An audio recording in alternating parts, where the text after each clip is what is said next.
Nah,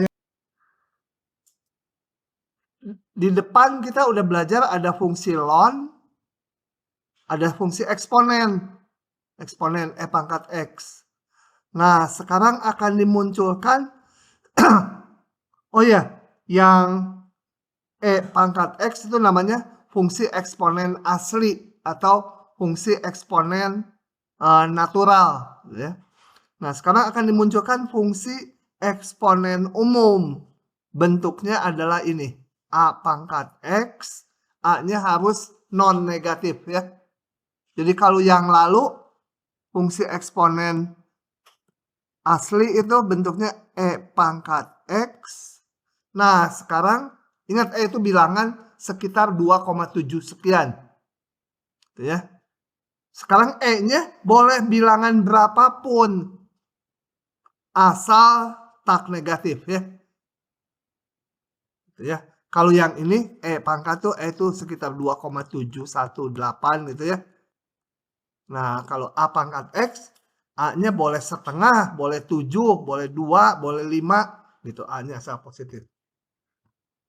Dengan demikian grafiknya kalau kita bandingkan ya. Kalau saya punya Y sama dengan 2 pangkat X, ya mirip aja dengan ini.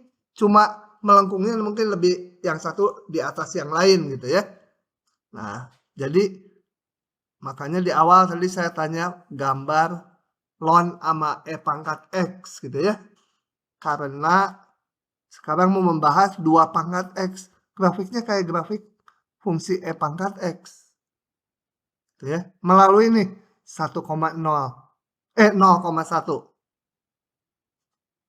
Bagaimana kalau ini 2 pangkat, setengah pangkat X? Setengah pangkat X itu adalah sama dengan 2 pangkat min X. Ya. Oke. Nah, kita dapat memperoleh grafiknya dari grafik E pangkat X tinggal dicerminkan ke sumbu Y. Kenapa? Karena gini, kalau saya punya Fx sama dengan 2 pangkat X, satu lagi Gx itu sama dengan setengah pangkat X, atau 2 pangkat min X, kita lihat hubungannya gini. Gx itu tak lain F ganti X-nya dengan min X. Nah, grafik Fx dengan grafik F min X itu di depan sekali, mungkin udah lupa. Itu tak lain tinggal dicerminkan ke sumbu Y. Ya. Jadi kalau angkanya di sini, oh ya, setelah dicerminkan, ini yang ini dicerminkan ke sumbu Y, hasilnya ini. Nah, 2 ini buat apa? Tujuan saya 2 ini gini. Kalau A pangkat X, A-nya lebih besar dari 1, gambarnya kayak gini. Kalau A-nya kurang dari 1, tapi positif, setengah, sepertiga, seperempat, gambarnya terbalik ke sini. Tuh ya. Tuh harus diingat-ingat. Kemudian sifat-sifatnya mah gampang kayak aljabar di SMA biasa. A pangkat X itu. Kalau dikalikan bisa ditulis sebagai jumlah. Bagi itu kurang. Ya, dan seterusnya. Kemudian turunannya. Nah, ini akan saya jalankan ya. Karena nanti perlu untuk yang lainnya juga. Jadi kita lihat turunannya ini agak ke bawah. Coba kita lihat. Kalau saya punya Y sama dengan A pangkat X, mau cari turunannya.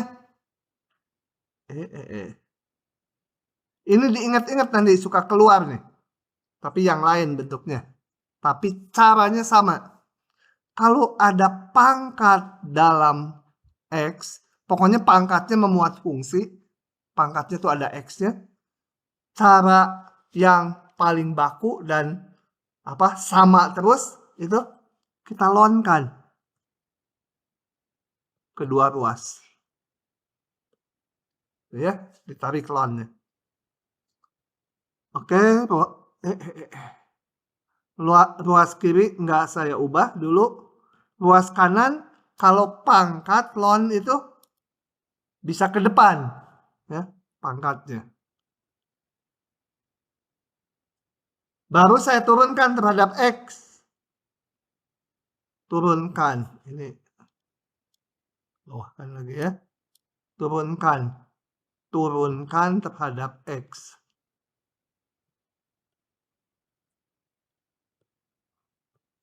X ln A. Coba nanya dulu. Kalau saya punya Y sama dengan ln X kuadrat, turunannya apa?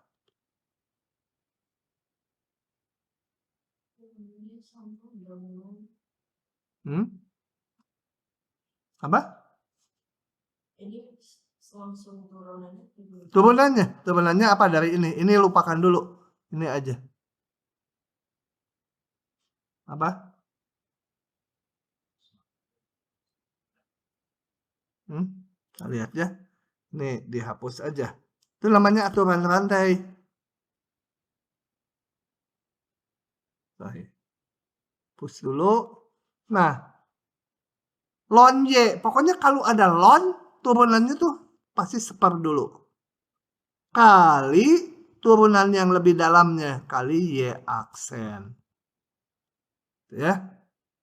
Kalau yang kanan, ln A tuh konstanta. Karena A-nya tuh bilangan ya. Misalkan tadinya fungsinya 2 pangkat X, 3 pangkat X.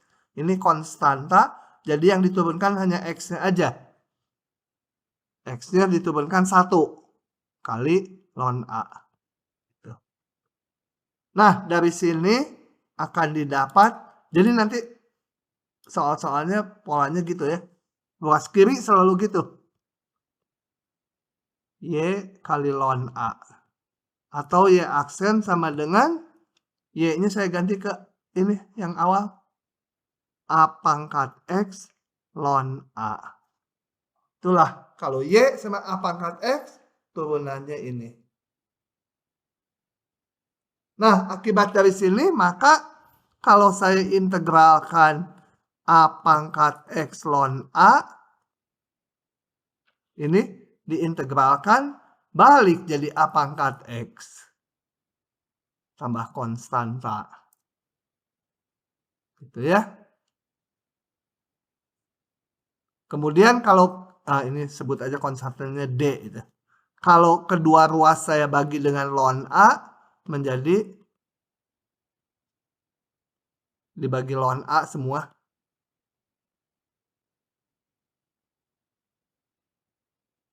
Ini mah konstanta dibagi sebuah bilangan ya tetap konstanta. Jadilah rumus yang di atas.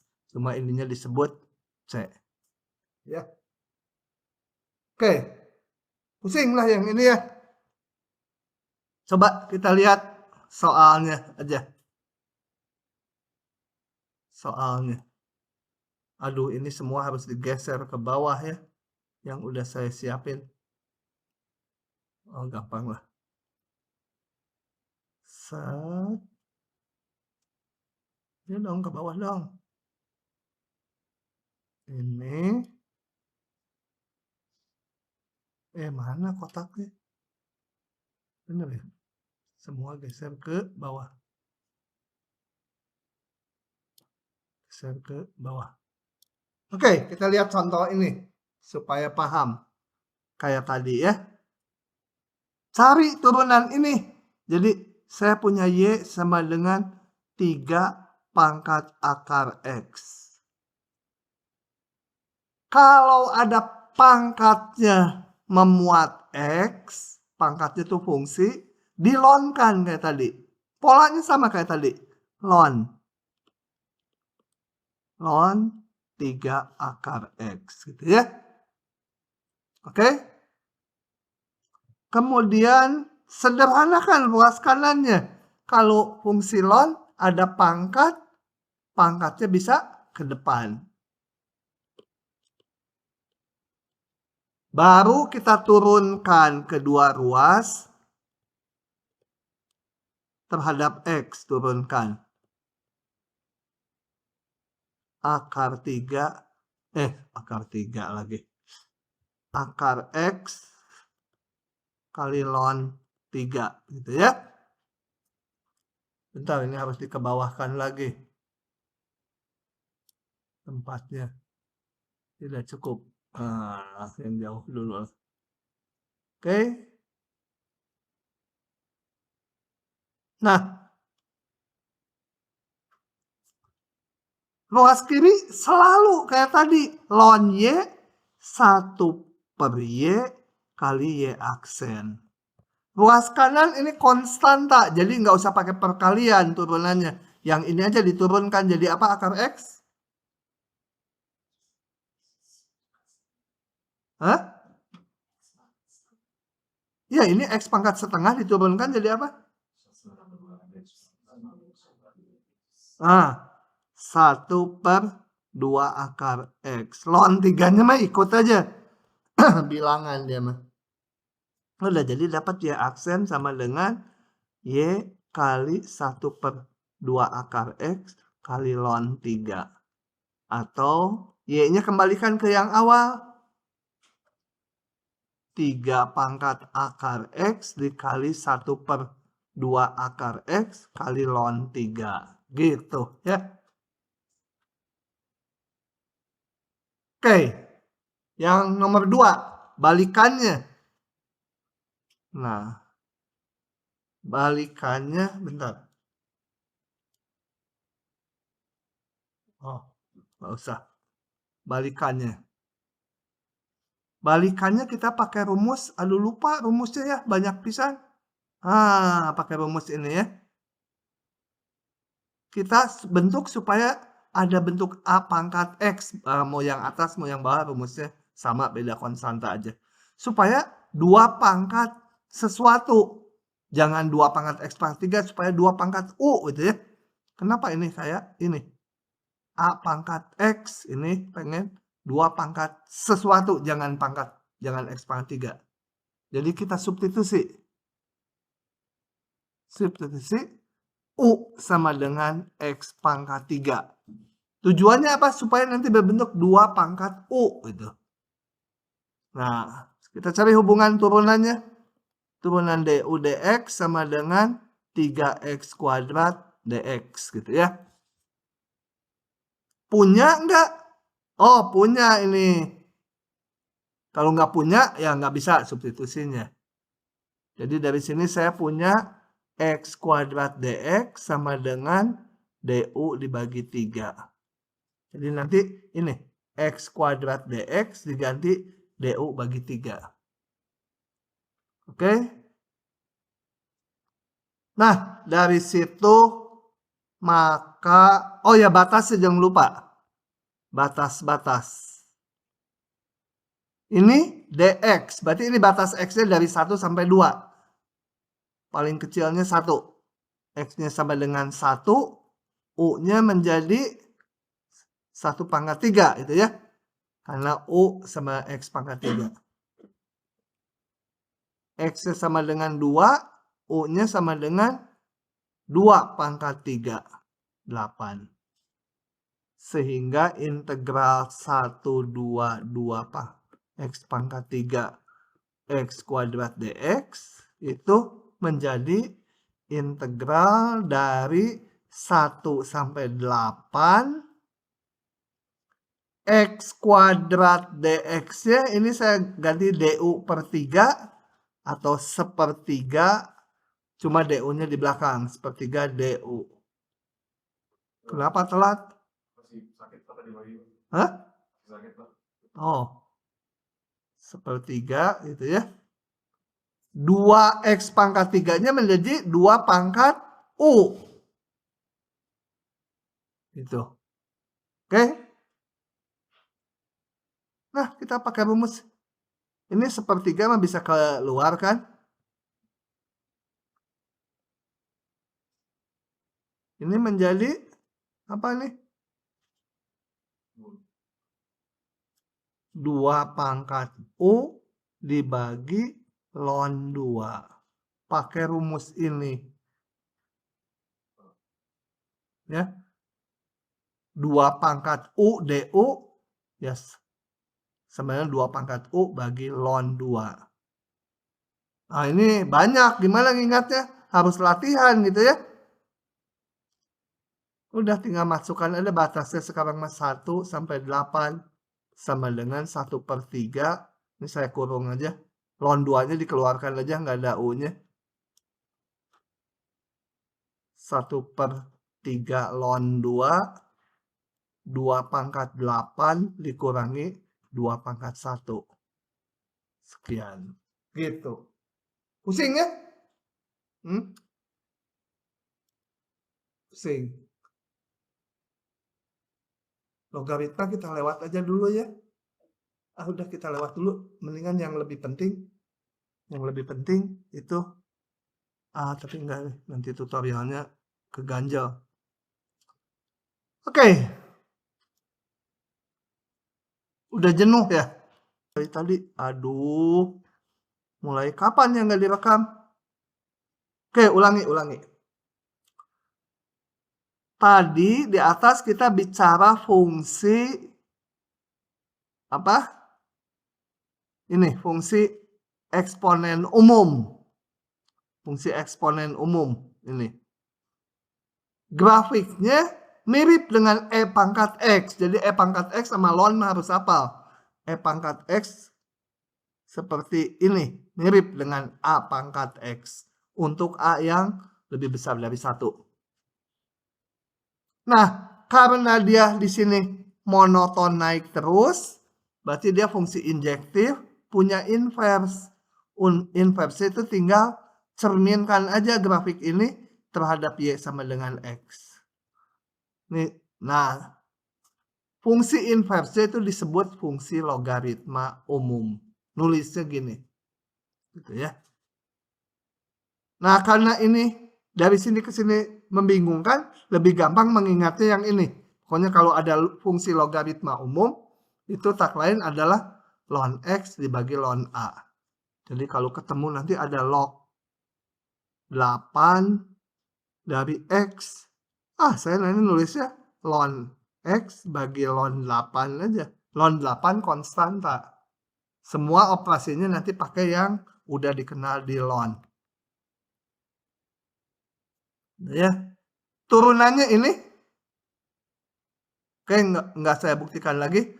Saya akan menjelaskan yang ini aja. Yang A ya, yang B nanti cari sendiri. Di rekaman K9 nanti dikasih ini. Kalau keburu. Coba kita lihat yang A aja. Gitu. Kembali, kalau ada pangkat dalam fungsi, mencari turunannya itu dilonkan kayak tadi. Ya, ini ada pangkatnya memuat X, dilonkan. Sama aja kayak tadi. Tujuan dilonkan apa? Supaya si pangkat ini bisa ke depan. Karena fungsi ln punya sifat ini. Ya.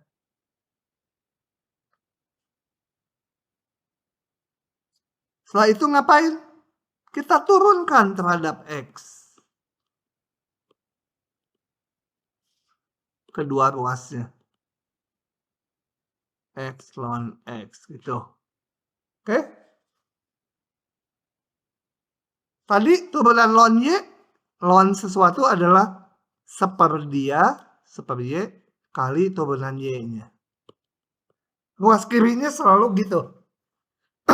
Tadi udah 2 contoh, ini contoh ketiga, sama ruas kirinya selalu gitu. Ruas kanannya, nah ini ada X, ini ada X-nya. Pakai rumus U kali V. Turunan X itu 1 kali ln X, ditambah X-nya tetap kali turunan ln X. Turunan ln X adalah seper X. Jadi Y aksen sama dengan Y kali ln X ditambah, nih X-nya dicoret tinggal 1. Atau Y aksen sama dengan Y-nya kembalikan ke yang awal, mana Y-nya? Ini X pangkat X. kali ln X tambah 1. Gitu ya. Pokoknya kalau ada pangkat fungsi, dilonkan supaya pangkatnya bisa pindah ke depan. Nah, itu baru diturunkan. Aura, paham nggak? Hah? Tidak? Kalau tidak paham, latihan nanti dari tutorial, banyak soalnya. Oke, kita pusing dengan logaritma. Kita pindah ke dunia yang agak real aja. Pindah. Mana ini? Oh. Ada ya. Inverse udah. Eksponen umum, logaritma umum. Pusing lah itu. Eksponen sama logaritma umum. Kita pindah ke persoalan yang berikutnya. Populer nih keluar, nggak susah ini ya. Coba kita lihat, ini nggak susah nih. Populer keluar di soal B1 kayaknya. Ini, jumlah penduduk dunia tahun 80 adalah sekian gitu ya. Dari mana dapatnya? Katakan di sensus. Dan laporan itu selalu nggak akurat. Karena kalau dilakukan sensus di berbagai negara, di Indonesia gitu, orang-orang yang di pedalaman kan kadang-kadang nggak ke sensus. Suku Baduy gitu ya, mau di sensus susah. Suku yang di Palembang, suku apa tuh juga susah. Tapi ya kurang lebih kalau di sensus dapatnya segini gitu ya. Nah, ingin diprediksi jumlah penduduk tahun 90 dan tahun 2019.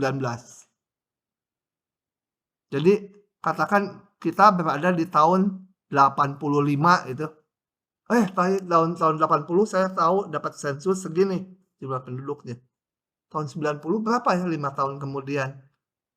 Nah, untuk itu ada model pertumbuhan, ini nulisnya salah. Eksponen. Ya kalau pakai X nggak ada ininya ya, nggak ada K-nya ya. Eksponensial gitu. Atau pakai KS. Model pertumbuhan eksponensial menyatakan, ini yang harus bisa diterjemahkan nanti di ujian. Laju pertambahan penduduk. Laju, ingat laju itu turunan. Jadi turunan dari jumlah penduduk. Nah, kalau jumlah penduduknya saya notasikan Y. Kenapa jumlah penduduknya nggak konstan? Kan berubah terus. Yang konstan ini tahun 80 segini. Tahun 81 ya udah berubah. Jadi misalkan ini Y itu jumlah penduduknya.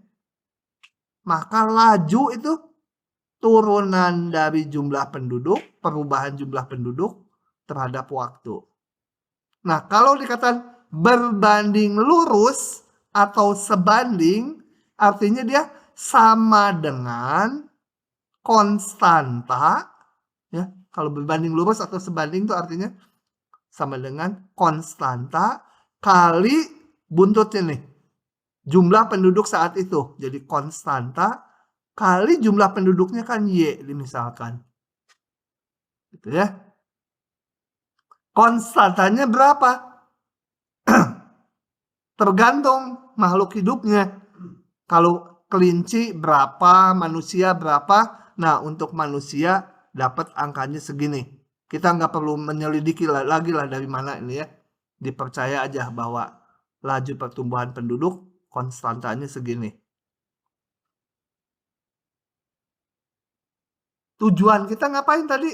Ingin memprediksi tahun segini dan tahun segini.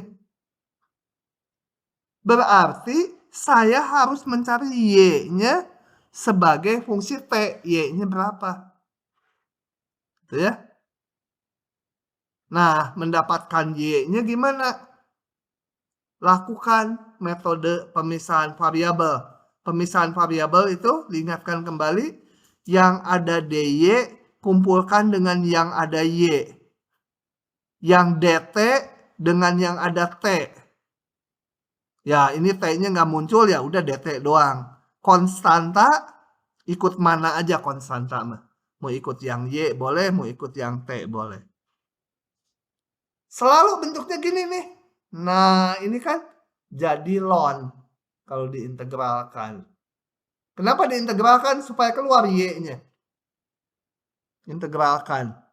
Jangan lupa, seper Y dy integralnya adalah ln mutlak Y.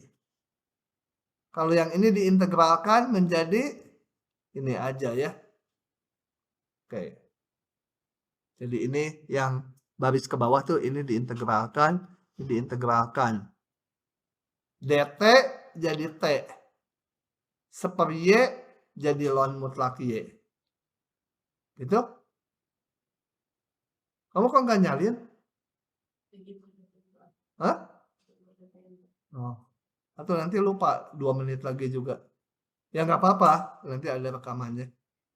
Oke ya. Saya pengen keluar Y-nya.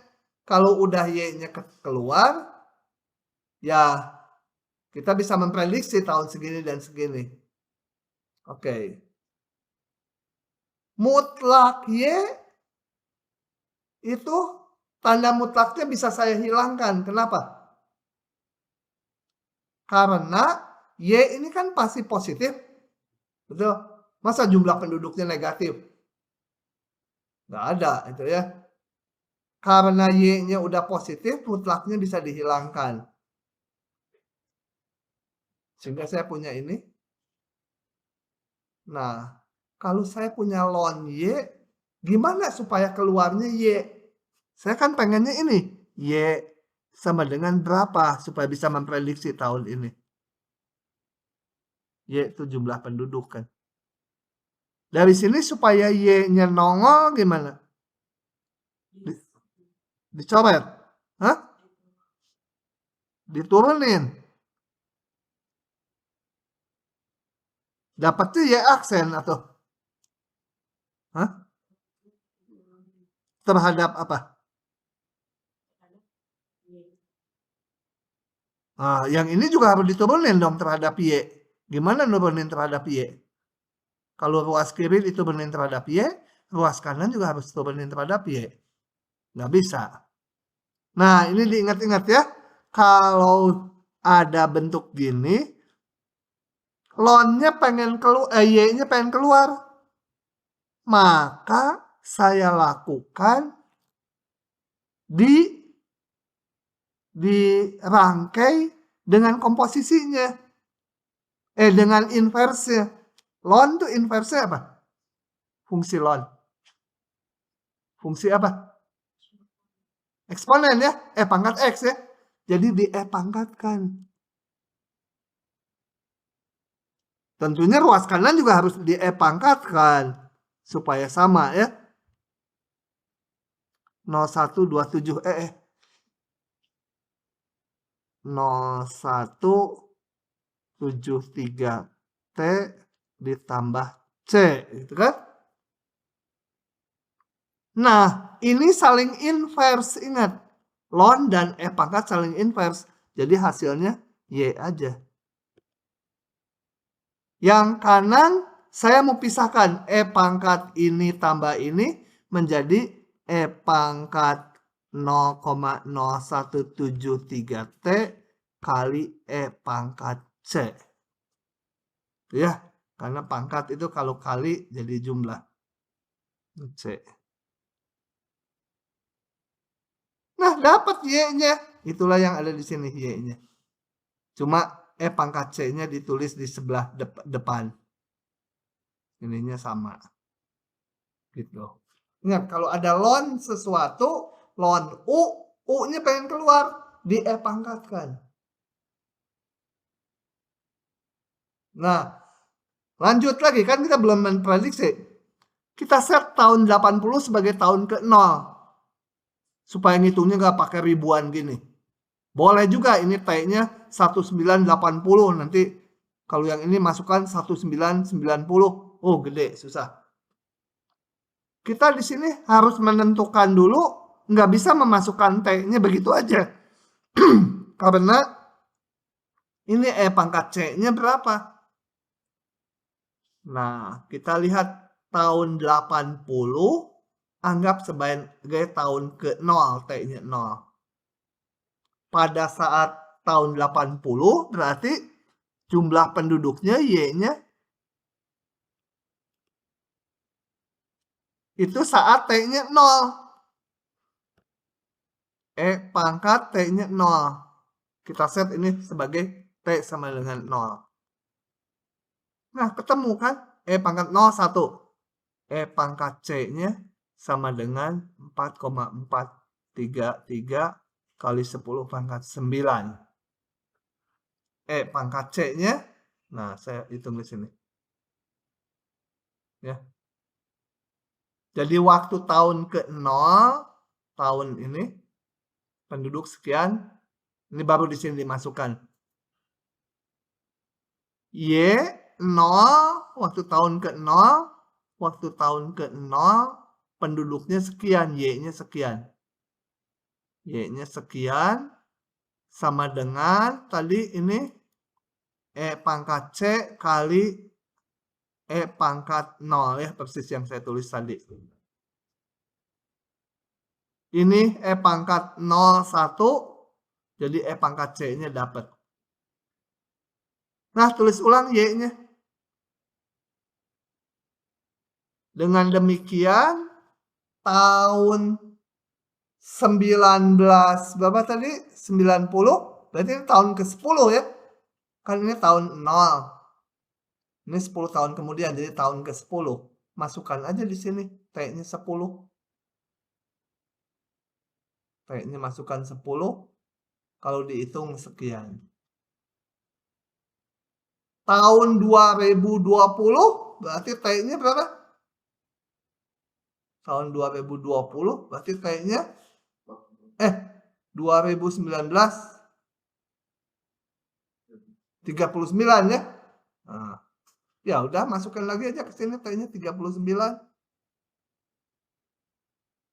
Hitung. Nih, gitu ya. Ini namanya prediksi berdasarkan model pertumbuhan eksponensial. Karena model pertumbuhan tuh macam-macam. Yang model eksponensial tuh nggak terlalu bagus. Kalau kita bandingkan dari sensus, jadi kan sensus mah dihitung per rumah jumlah penduduk. Ini tahun 1990 hasil sensus ini lebih benar gitu ya. Sekian. Hasil prediksi matematik sekian. Oke lah, nggak beda jauh ya, berapa persen. Bedanya cuma 0,01 miliar. Ya banyak kalau dihitung mah. Manusianya bedanya. Tapi prosentasinya terhadap jumlah penduduk sebenarnya kecil gitu ya. 5,28 dibanding 0,01. Jauh. Jadi teliti. Tapi pada tahun 2019, bedanya cukup jauh. 8,7 dengan 7,6 miliar. Ini kan 1 miliar. Jadi prediksinya kalau jangka waktunya terlalu panjang, jelek gitu model ini. Tapi jelek bagus di kuliah ini nggak penting. Pokoknya yang penting bisa merumuskan persamaannya dan mencari solusinya. Bapak, kalau itu kan pangkat 0,173 itu kalau di ujian cara hitungnya gimana? Di ujian udah aja dibiarkan gitu, jangan dihitung. Sampai hasil akhir. Nggak usah. Kalau ini harus pakai kalkulator. Udah biarkan aja gini. Ya. Jadi model pertumbuhan ini bagus kalau jangka waktu prediksinya nggak terlalu panjang. Dari tahun 80 berapa tadi? 80 ke 90. Ya, dalam 10 tahun prediksi ini masih bagus. Tapi kalau udah terlalu panjang dalam 39 tahun, kenyataan dengan hasil prediksi beda jauh. Oke? Nah, ada contoh. Ini udah nggak usah. Kita lihat contoh. Sama ini nih. Ini semua sama sebenarnya ya. Coba kita lihat. Semua sama nih.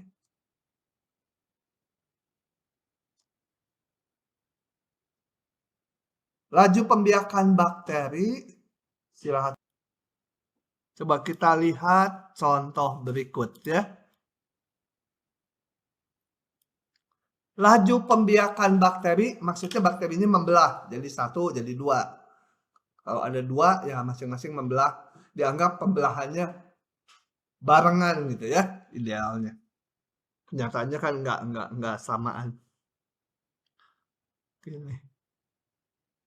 Laju pembiakan bakteri adalah sebanding dengan jumlah. Kalau yang gini kita kalau soal cerita lihat dulu ke pertanyaannya gitu ya. Mau ngapainnya. Berapa jumlah bakteri pada pukul 17? Karena ditanya jumlah bakteri, kita mulai menotasikan.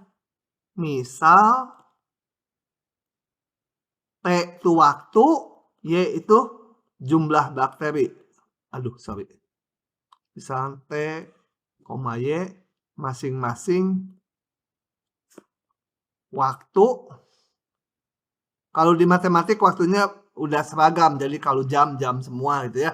Kalau di fisika kan harus dicocokkan dulu. Bisa aja diketahui yang ininya menit, yang ininya jam gitu. Masing-masing waktu dan jumlah bakteri. Ingat, Y ini nggak konstan, jumlah bakterinya berubah terus terhadap waktu.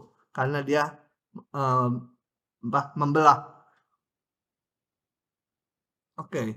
Kemudian ini jumlah bakteri pada pukul 12 sekian. Saya set pukul 12 sebagai T0 ya. Tetapkan pukul 12 sebagai T sama dengan 0. Mau sebagai T sama dengan 12 sendiri juga boleh. Cuma saya ngitungnya nanti 12, yang ini ya harus 17 gitu. Kalau ini enak, ini 0, berarti ini T-nya 5. 5 jam kemudian. Nah, saya punya data apa? Jumlah bakteri pada pukul sekian ini. Artinya apa? Y saat T-nya 0, yaitu pukul 12, jumlahnya 10.000. Kemudian setelah 2 jam, berarti Y2 ya, sebenarnya jam 2 sore gitu ya.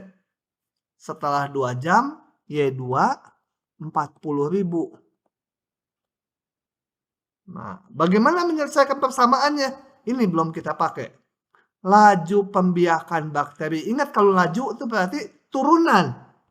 Turunan dari banyaknya bakteri terhadap waktu. Sebanding berarti konstanta kali jumlah bakteri saat itu. Jumlah bakteri Y. Ya. Jangan Y0, Y. Karena jumlah bakteri juga berubah terus terhadap waktu. Sama dengan yang tadi pertumbuhan manusia kan. Tadi juga kayak gini. Cuma yang tadi K-nya diketahui. Yang ini nggak ada K-nya. Tapi nanti bisa dicari dari sini. Kemudian karena nanti ditanya berapa jumlahnya pada saat pukul sekian, ya kita hitung Y-nya. Karena Y itu menyatakan jumlah bakteri tiap saat. Kayak tadi lagi, cari Y-nya. Dari sini menjadi pemisahan variabel yang ada Y dengan DY, yang ada T dengan DT, konstanta ikut mana aja. Gitu? Bisa? Integral kan? DY per Y sama dengan integral K dt. Persis yang tadi. Ini jadi apa? Nggak boleh, salah, diguyur nanti. Yang ruas kiri. Apa? Mutlaknya jangan lupa ya. Ln ada mutlaknya. Meskipun di soal ini nanti mutlaknya nggak kepake. Tapi tetap harus ada mutlaknya. Kanan jadi apa? Konstanta mah keluar aja. Integral dt apa? Jangan lupa tambah konstanta. Karena integral nggak pakai batas. Kamu kenapa lagi nih kepalanya sakit? Pusing sama ini? Atau pusing kena flu? Sama dengan yang tadi kan? Saya mengulang aja, ini cuma bakteri.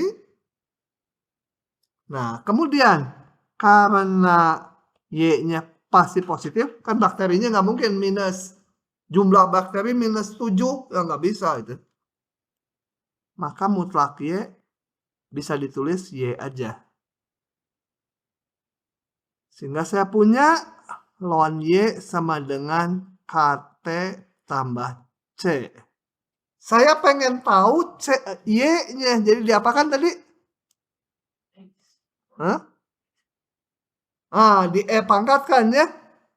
Ini fungsi saling inverse. Ya, ruas kanan juga harus di E pangkatkan. Gitu? E sama ln saling inverse, jadi tinggal Y.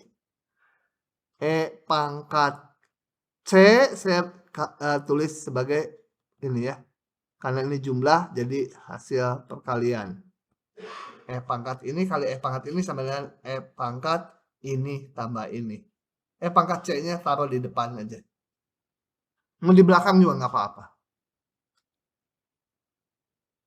Nah, yang ditanya sekarang jumlah bakteri pada pukul 17. Berarti Y berapa? Y5 ya. Masukkan Y5. T-nya 5. Bisa dihitung nggak? Nggak bisa. C-nya sama K-nya belum tahu kan? Kita harus nyari dulu E pangkat C sama K-nya. Dapat dari mana? Dari data yang 2 di atas. Coba. Y0 sekian masukkan. Tulis ulang. Y0 sama dengan 10.000. Gitu? Maka ini artinya apa? Jumlah bakteri 10.000 saat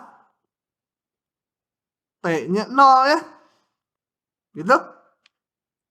E pangkat 0 ini 1. Jadi saya dapat E pangkat C-nya sama dengan 10.000. Nggak usah nyari C-nya. Yang diperlukan E pangkat C aja. Jadi saya bisa tulis ulang Y-nya 10.000 kali E pangkat KT. K-nya belum tahu. K-nya belum tahu. Cari lagi dari sini. Y2 sekian. Y2 40.000. Gitu. Jadi artinya apa? Y-nya sama dengan 40.000 saat T-nya 2. K kali 2. Atau E pangkat K kali 2 sama dengan dibagi 40.000 bagi 10.000 4 ya. Gitu? Gimana mendapatkan K-nya? Hah? Tadi kalau ada bentuk ln Y, supaya dapat Y-nya di E pangkatkan. Sekarang mau ada E pangkat, mau keluar K-nya berapa? K sama dengan berapa itu? Diapakan? Ah, nebak ya? Hah? Ah, dilonin. Karena saling inverse, betul. Kalau mikirnya saling inverse itu tepat sekali. Dilonkan. Nah, ln sama E pangkat saling inverse. Tinggal K kali 2.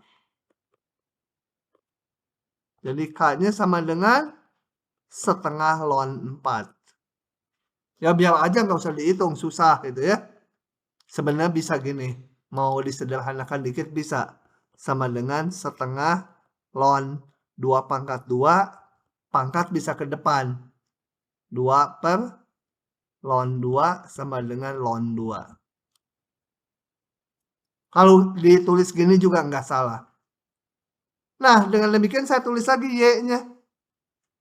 10.000 dari sini ya tadi E pangkat ln 2 K-nya kali T. Saya kurung takutnya dianggap ln 2 kali T itu. Bukan, ln 2 dikali T. Nah, udah nggak ada konstanta lagi. Ya udah, pada saat pukul 17 jumlah bakteri Y5 sama dengan 10.000 kali E pangkat ln 2 dikali 5 sama dengan 10.000. Ya benar. E pangkat 5 ln 2. Ya, 5 saya kedepankan. Udah gitu aja. Kalau susah ngitungnya udah biarin aja gitu. Lanjut lagi soal berikutnya. Saya salin.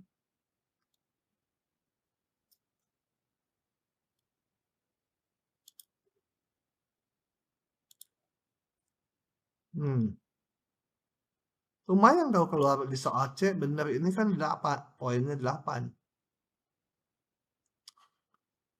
Akibat memancarkan zat radioaktif, jadi ini kalau zat radioaktif, dia memancarkan sinar radioaktif. Kalau memancarkan sesuatu pasti ininya berkurang ya. Zatnya pasti berkurang. Masa dia memancarkan tapi nggak berkurang? Nah, nggak bisa. Akibat memancarkan sinar radioaktif, unsur ini karbon 14 meluruh tuh berkurang ya. Dengan laju sebanding dengan jumlah zat saat itu. Ya kalau jumlah zat saat itu. Jumlah zatnya berubah terhadap waktu ya. Kayak tadi jumlah penduduk berubah terhadap waktu. Jadi jumlah zatnya berubah. Berkurang terus. Waktu paruhnya gitu ya. Itu waktu untuk mencapai setengah beratnya paruhnya itu. Sekian tahun. Jadi kalau tadinya 10 gram, setelah sekian tahun jadi 5 gram. Nah, pertanyaannya, berapa berat zatnya setelah 2000 tahun? Gitu ya. Gimana merumuskannya? Kembali, lihat pertanyaannya. Berapa beratnya setelah 2000 tahun? Yang muncul kan fungsi berat. Dan dia berhubungan dengan waktu. Jadi saya misalkan, misal T beratnya apa ya? B itu adalah waktunya dalam tahun dan berat si zatnya ya. Karbon 14. Nulisnya gimana ya? Saya udah lupa. Gini gitu. Atau di bawah 14 ya. Di unsur kimia. Zat udah aja tulis karbon 14. Modelnya gimana lagi? Modelnya tadi model pertumbuhannya. Kita lihat ini. Meluruh dengan laju berarti meluruh beratnya berkurang, perubahan berat. Ya, meluruh. Perubahan berat terhadap waktu sebanding. Jadi sama dengan konstanta kali jumlah zat saat itu.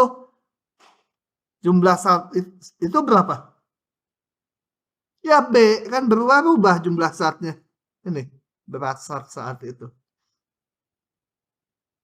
Kemudian kita punya waktu apa? Punya kondisi berat awalnya 10. B 0, saat T-nya 0, itu 10 gram. Kemudian saya juga punya waktu paruhnya sekian tahun. Jadi beratnya setelah 5730 berapa? Berapa?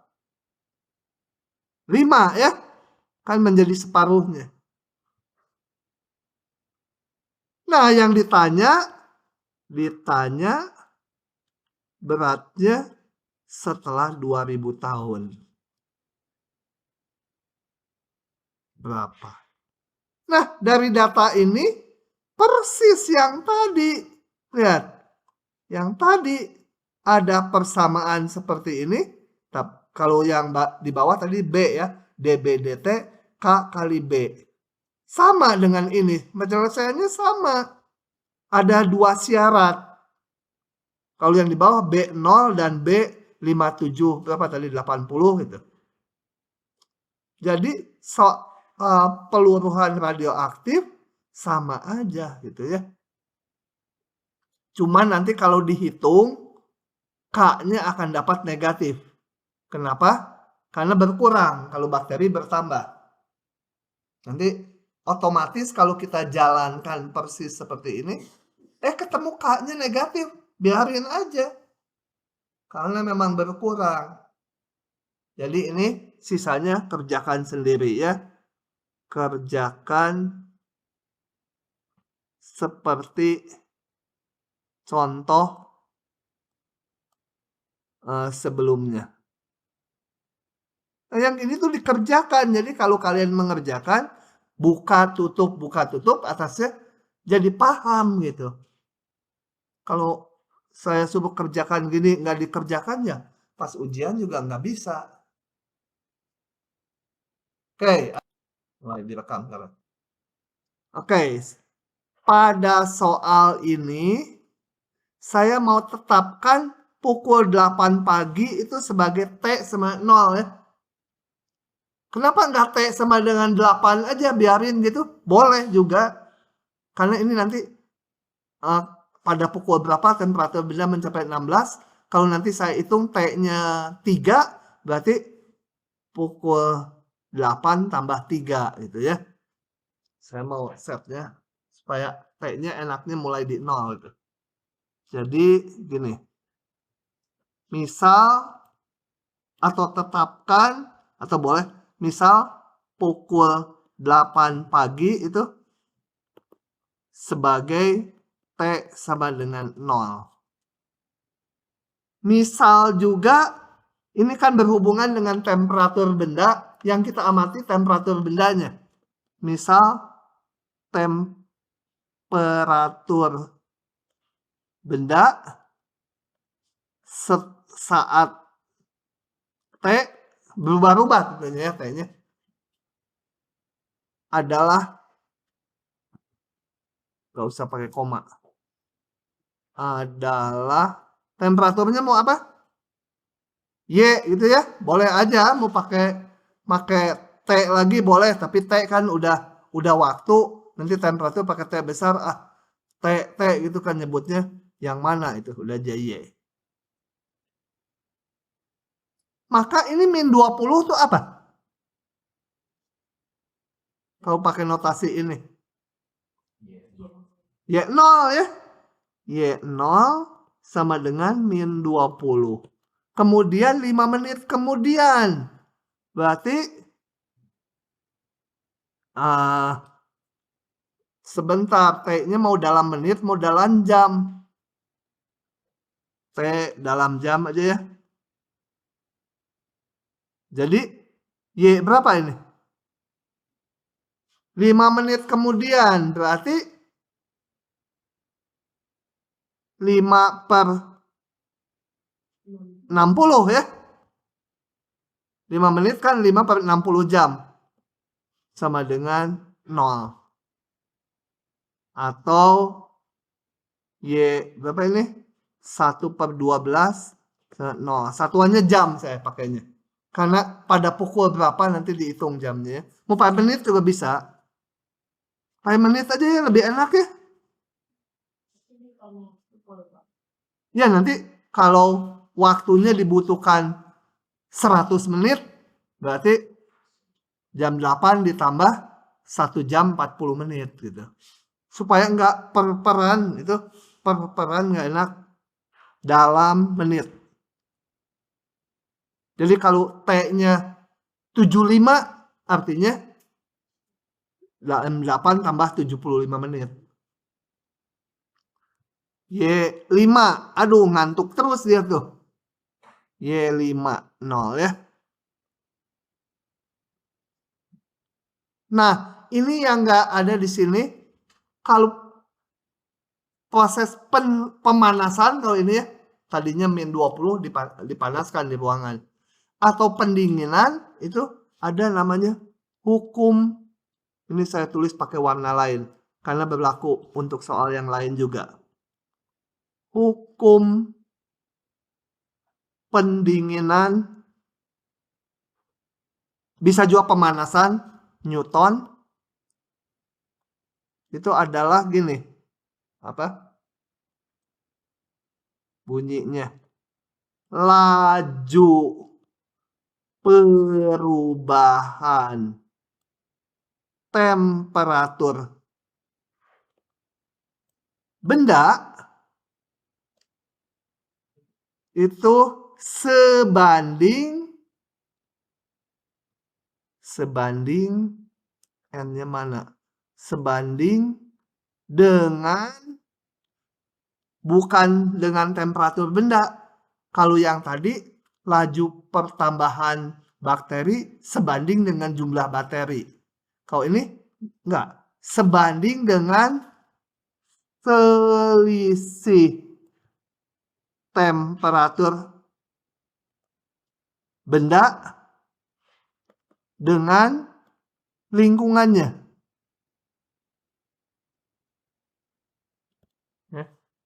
Maksudnya, coba di sini artinya.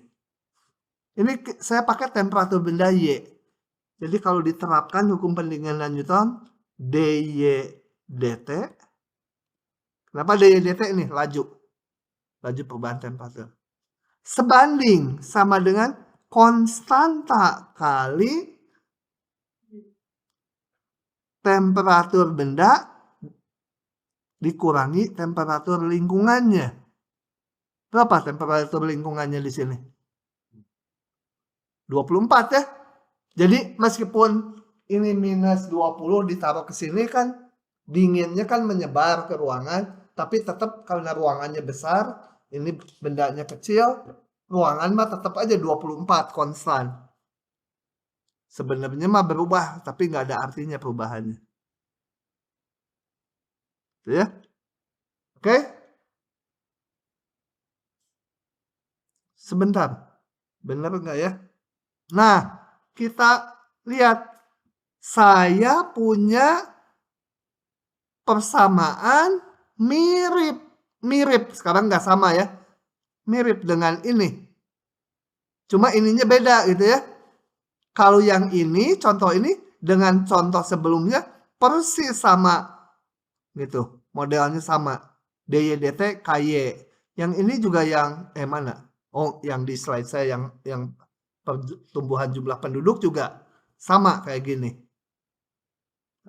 Peluruhan radioaktif juga sama. dB dt K kali B.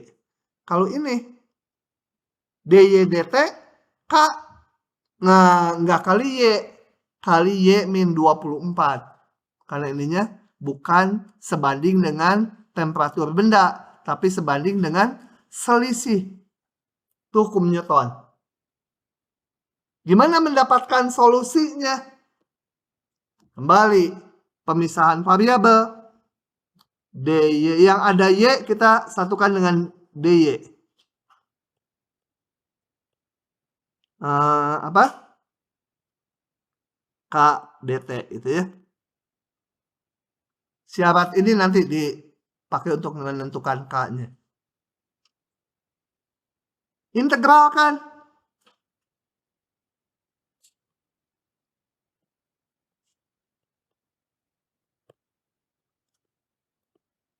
Gitu. Yang ruas kiri menjadi apa? Kenapa? Yang ada dy bagi Y ln mutlak Y. Harus sama ininya.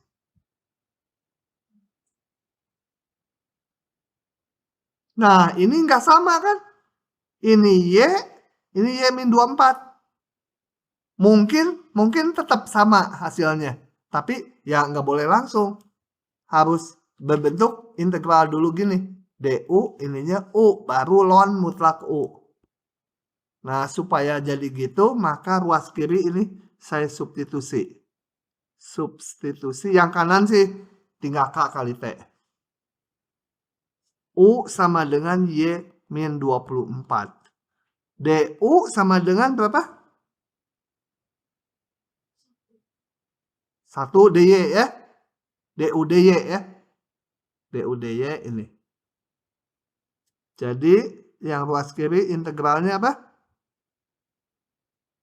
DY-nya sama DY-nya jadi DU. Bawahnya jadi U gitu kan? Tujuan saya substitusi itu supaya ini nanti jadi ln. Yang kanan mah udah aja KT.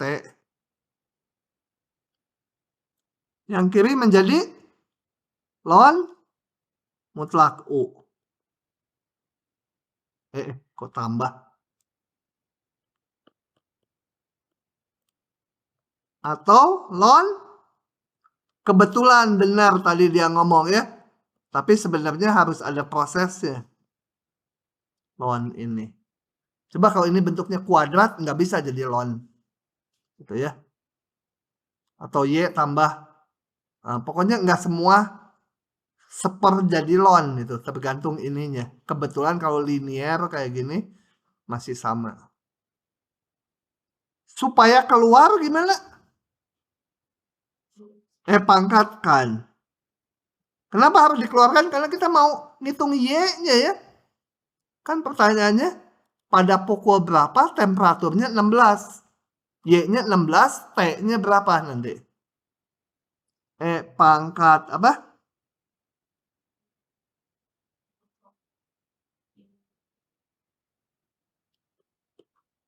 Min 24 sama dengan pangkat KT.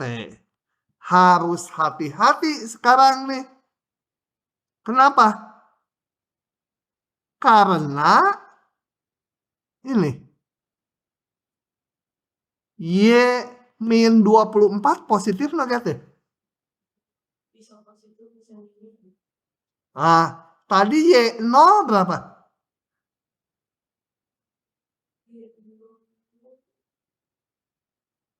Y 0-nya ini. Ya. Dan temperatur benda nanti akan naik, betul? Tapi nggak akan lebih dari 24 kan? Temperaturnya ruangannya 24. Jadi temperatur benda dikurangi 24. Positif atau negatif atau bisa positif bisa negatif? Coba, ini saya punya temperatur dari luar ruangan. Ini dingin min 20 gitu ya. Min 20. Ini temperaturnya 24 ruangannya. Temperatur benda dikurangi temperatur ruangan. Pasti negatif kan? Meskipun ini naik terus, paling-paling nanti polnya 24 kan? 24 min temperatur ruangannya 24. 0 paling juga. Jadi yang ini dia akan negatif. Perlu hati-hati di sini. Sehingga ini pangkat ln. Sebentar. Biar aja pakai mutlak dulu. Ini menjadi Y min 24. Jadi mutlaknya nggak bisa hilang gitu aja. Pangkat KT. Sorry. Tambah C ya. Tambah C. Salah lagi. Pangkat KT tambah C. Saya tulis sebagai pangkat C kali pangkat KT. Nah, saat dibuka, dipindah. Dipindah. Sini. Saat dibuka, ini menjadi min Y min 24. Kenapa? Karena yang di dalamnya negatif. Kalau dimutlakkan, ya harus dikali min. Karena ini harus positif seluruhnya. Yang ini negatif. Kalau dibuka harus diminkan. Ya. Oke, dari sini kita cari Y-nya. Ampun, susah ya angkanya. Y, yang min Y ke kanan, yang lain ke kiri. Jadi terbalik. Apa ya? Aduh, tulis satu-satu dulu. Min Y ditambah 24 sama dengan E pangkat C kali E pangkat KT. Jadi Y sama dengan apa? 24 minus E pangkat C kali E pangkat KT gitu ya. Yang Y ke kanan, yang ini ke kiri. Gitu? Nah,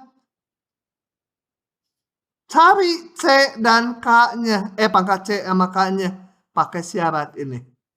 Y0 min 20. Hah? Oh, iya. Betul ya. Minus plus?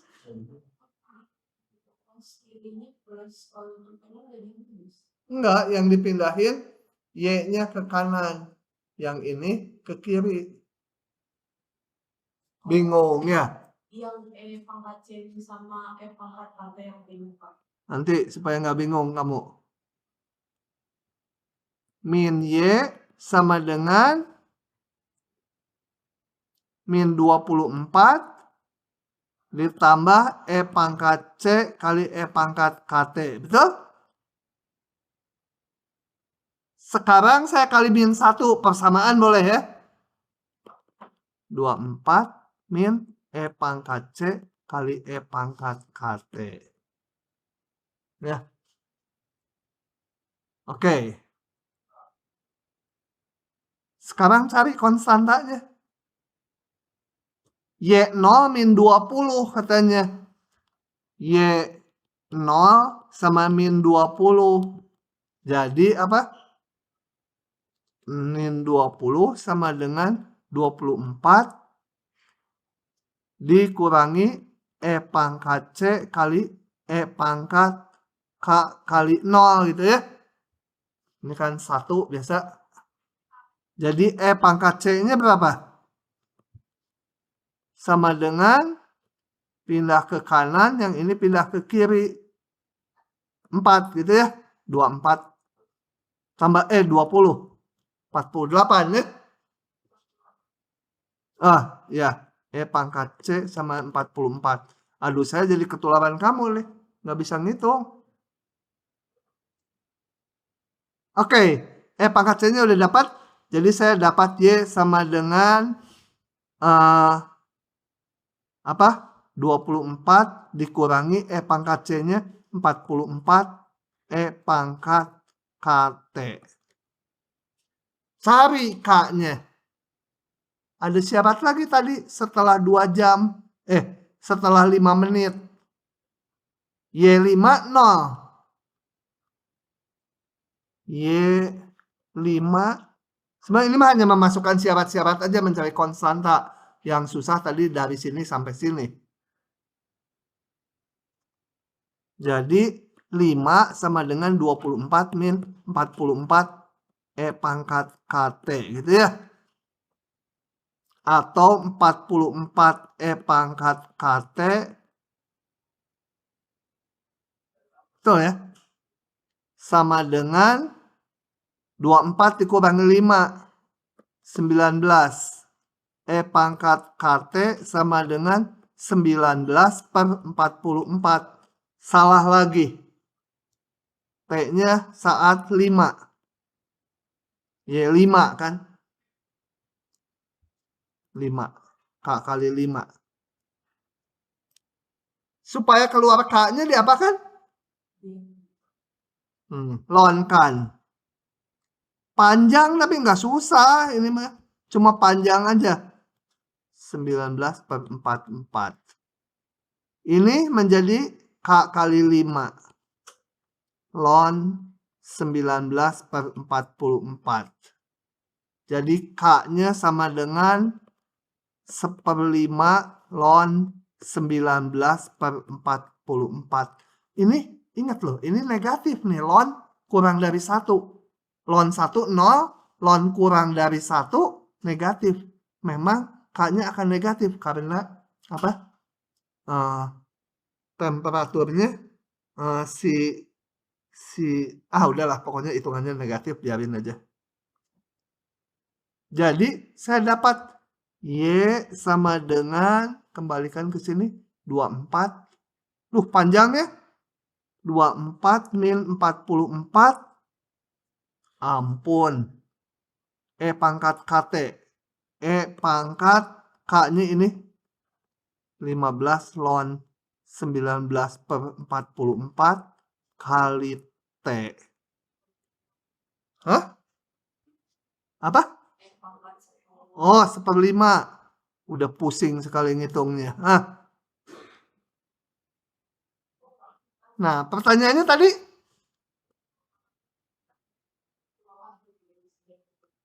pukul berapa temperatur menjadi 16? Kita hitung.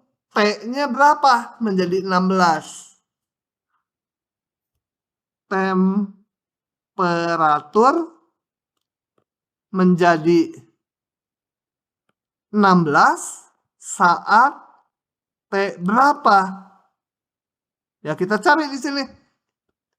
Temperaturnya harus 16, temperatur si ini benda 24 min 44 E pangkat 1/5 ln 19/44 kali T. Cari T-nya. Susun dulu. Ampun deh hitungannya ya. 44 kali E pangkat 1/5 ln 19/44 kali T gitu. Sama dengan 24 dikurangi 16 ya. 8 gitu. Yang ini ke kanan, yang 16 ke kiri. Jadi E pangkat 1/5 ln 19/44 kali T sama dengan 8/44. Supaya keluar T-nya diapakan? Ln kan. Ln E pangkat 1/5 ln 19/44 T sama dengan ln 8/44. Ln sama E saling inverse.